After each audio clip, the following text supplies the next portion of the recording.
چہرہ ہے کہ انوار دو عالم کا صحیفہ، آنکھیں ہیں کہ بحرین تقدس کے نگی ہیں، ماتھا ہے کہ وحدت کی تجلی کا ہے ورق، عارض ہے کہ والفجر کی آیت کے امی ہے، گیسو ہے کہ واللیل کے بکھرے ہوئے سائے، ابرو ہے کہ کوسین شب قدر کھلے ہیں، گردن ہے کہ برفر کے زمیں اوج سریا، لب صورت یاقوت شعاعوں میں دھلے ہیں، قد ہے کہ نبوت کے خد و خال کا معیار، بازو ہے کہ توحید کی عظمت کے علم ہے،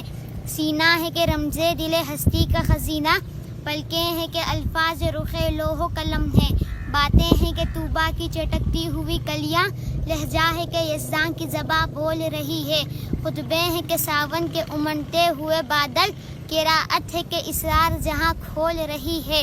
یہ دانت یہ شیرازہ شبنم کے تراشے، یاقوت کی وادی میں دمکتے ہوئے ہیرے، شرمندہ تاب لب دندان پیغمبر، حرف بسنا خوانی و خامہ بسریرے، یہ موج تبسم ہے کہ رنگوں کی دھنک ہے، یہ عکس متانت ہے کہ ٹہرا ہوا موسم، یہ شکر کے سجدے ہیں کہ آیات کی تنزیل، یہ آنکھ میں آنسو ہے کہ الہام کی رمجم، کہنے کو تو ملبوس بشر اوڑھ کے آیا، لیکن تیرے احکام فلک پر بھی چلے ہیں، انگلی کا اشارہ تھا کہ تقدیر کی ضربت، مہتاب کے ٹکڑے تیرے قدموں میں گرے ہیں، کہنے کو تو فاقوں پر گزری تیری راتیں، اسلام مگر اب بھی نمک خوار ہے تیرا، تو نے ہی سکھائی ہے تمیز من و یزداں، انسان کی گردن پہ صدا بار ہے تیرا، کہنے کو تیرا فقر تیرے فخر کا باعث، لیکن تو سخاوت کے سمندر کا کنارہ، کہنے کو تیرے سر پہ ہے دستار یتیمی، لیکن تو زمانے کے یتیموں کا سہارا۔